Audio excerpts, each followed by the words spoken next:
President decides to convene new parliament on the 20th. Transportation of ballot boxes commences. A sub-police inspector arrested for providing false evidence to a court case with Shani Abesekara.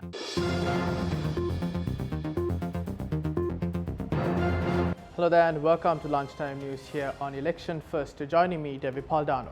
Now to take a look at more of the headline-making stories, the transportation of ballot boxes for the general election to polling stations have commenced.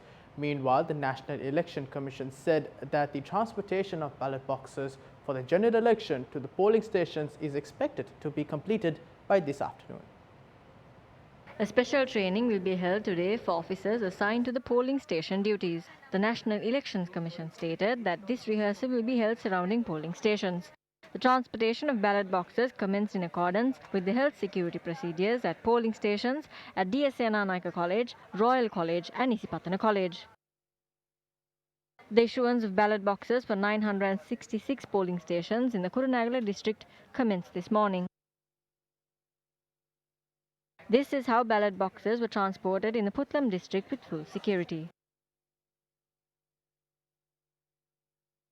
Transportation of ballot boxes to Hambantota commenced this morning. Our correspondent stated that the ballot boxes were transported from Suchi National School and Hambantota Primary School to 414 polling stations. It has been reported that wildlife officers and STF personnel have also been deployed for security. This is how the issuance of ballot boxes in the Polonnaruwa district commenced this morning under a special healthcare system.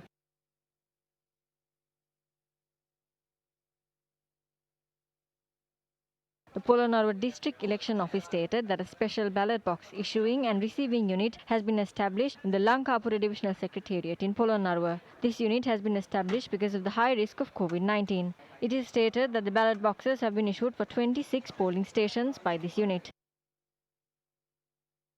Ballot boxes were transported from Vipulananda Tamil Central College in Trincomalee to 307 polling stations in the Trincomalee district. Ballot boxes in the Anuradhapura districts were issued from the Anuradhapura Central College. The issuance of ballot boxes in the Vavuniya district commenced this morning under police protection from the Vavuniya district secretariat to 141 polling stations. Meanwhile, several special hotlines have been introduced at the provincial level to report incidences violating election law. The National Election Commission stated that steps will be taken to hold a free and fair election tomorrow. Hotline for the Western is 011 286 9697 and 011 286 9674. Incidences violating election law can be reported by calling 011 286 9721 for the Central Province, 011 286 9682 for the Southern Province, 011 286 9694 for the Northern Province and 011 286 9709 for the Eastern Province. In addition, the National Elections Commission stated the telephone numbers 011 286 9727 have been introduced for the Northwestern Province, 011 286 9663 for the North Central Province, 011 286 9712 for the Uva Province and 011 286 9713 for the Sabaragamuwa Province.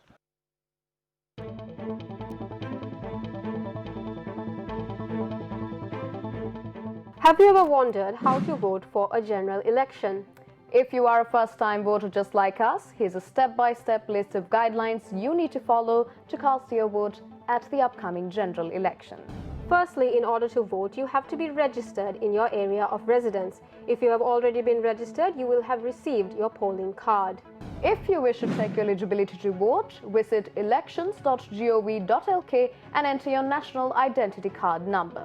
Secondly, to prove your identity, one of the following identification documents should be presented along with your polling card: your national identity card, a valid passport, valid driving license, identity cards issued to clergy, pensioners and elders, or temporary identity cards issued by the Elections Commission.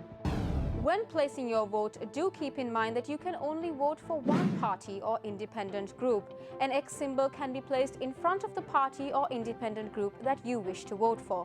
However, if you do vote for more than one party or independent group, your vote will be invalid. You can place your preferential vote for a maximum of 3 candidates. Once again, the X symbol can be placed on the preferential numbers of the candidates of your choice. However, if you wish to refrain from placing your preferential vote, you may do so by leaving the preferential number section blank. And finally, place your ballot paper in the ballot box provided at the voting booth. Now, the upcoming general election will be held slightly differently to that of a normal general election, given the onset of COVID-19 in the country. Therefore, the following health guidelines must be strictly adhered to when exercising your franchise.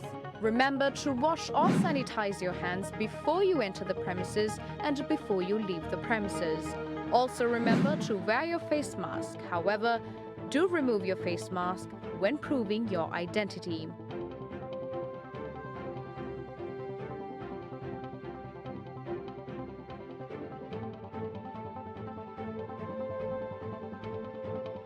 For hygienic purposes, carry a blue or black ballpoint pen to the polling station. And finally, remember to maintain social distancing. Now do stay safe and vote wisely.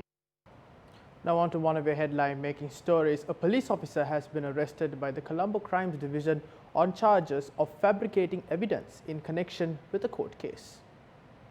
Police said that the suspect was arrested in connection with a case against former DIG Vas Gunawardena in 2014 for giving false evidence in a court case when introducing firearms. The suspect is a sub-inspector residing in the Oluvitaka area in Kittulanpitiya, attached to the Amblipitiya police station. Police stated that he was arrested when he arrived at the Colombo Crimes Division last night to record a statement. The suspect is to be produced before the Gampaha Magistrates Court today. Meanwhile, former director of CID, SSP Shani Abesekara, was arrested in connection with the incident and has been remanded until the 7th. In more of your headline-making stories, a decision has been reached to convene the new parliament on the 20th. Issuing a media release, the President's media division said the President made the proclamation by virtue of the powers vested in him by the Constitution of the Democratic Socialist Republic of Sri Lanka yesterday. Yesterday, President Gotabaya Rajapaksa issued an extraordinary gazette in this regard. Now moving on to more local news, 2 women died in an accident that took place in Mathura. Police stated that the accident took place at around 6:45 this morning. The accident occurred when a bus transporting garment factory workers collided with another van transporting garment workers. The deceased were residents of Beliat and Puhulwava, aged 35 and 43. Police stated that 5 sustained injuries and are admitted to the Mathura hospital. Meanwhile, the driver of the van and bus has been arrested. They are to be produced before the Mathura Magistrates Court. 2 people sustained injuries after a tree fell onto a house in Checknall Estate in Balangoda. At around 5:30 this morning, the house was completely damaged when a tree fell on a house in Checknall Estate due to the strong winds. Our correspondent stated that a couple had sustained injuries. The injured 2 are receiving treatment at the Balangoda Base Hospital. Area residents point out that they had instructed the estate authorities to cut down unprotected trees near the house, but no action had been taken.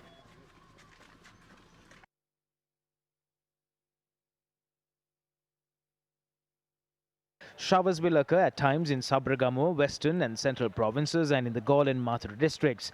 Fairly heavy rainfalls, about 55 millimeters, are likely to take place in some provinces in the Sabragamuwa and Central areas. According to the Met Department, wind speeds can increase up to 50 to 60 kilometers per hour at times over the island, particularly in the North, North Central and Northwestern provinces and in Hambantota, Trincomalee and Mathale districts and along the western slopes of the Central Hills during the next few days, starting today. The final Asalaa perahara of the historic temple of the Tooth Relic in Kandy will end tonight. This time, the Asalaa perahara of the Temple of the Tooth Relic in Kandy had to be held without public participation due to the coronavirus pandemic situation. The general public was allowed to watch the procession yesterday and today on instructions given by the President.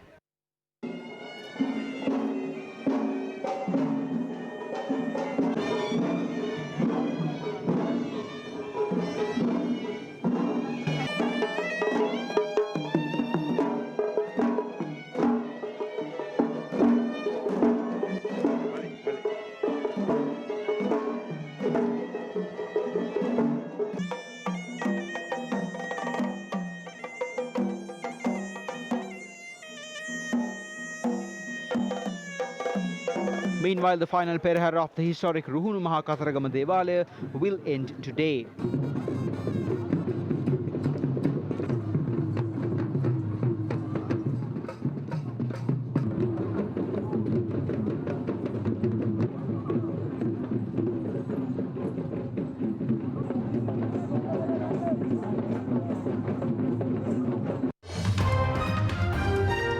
Well, that is a wrap of lunchtime news here on Election First. For more news, log on to our award-winning website www.newsfirst.lk.